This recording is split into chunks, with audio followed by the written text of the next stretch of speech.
अस्सलाम वालेकुम वरहमतुल्लाहि वबरकातुहू। जी मरजान ट्रेडर वज़ीराबाद जाम के चट्टा से मुखातब हूँ मोहम्मद अयाज़।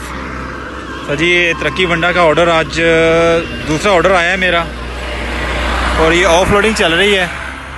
तो हमारा माशाल्लाह ऑलमोस्ट हाफ़ गाड़ी जो है ना ये ऑलमोस्ट बुक होगी भी है और ये कल इंशाल्लाह निकल जाएगी और इसके बहुत ही अच्छे रिज़ल्ट हैं और डे बाय डे कस्टमर ज़्यादा हो रहे हैं।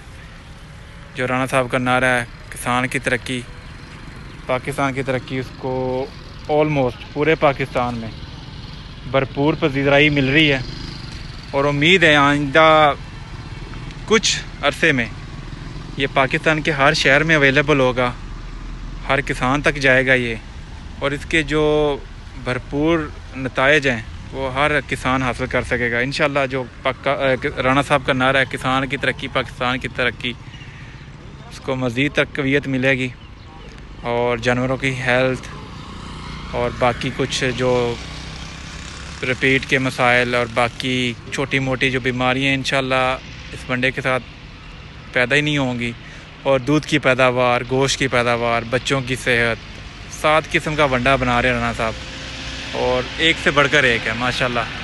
और इंशाल्लाह टुडे आज या इंशाल्लाह कल जो है ना ये मैं अपना तीसरा ऑर्डर जनरेट करवा दूंगा साजिद साहब से और उम्मीद है वो भी ऑन टाइम आ जाएगा।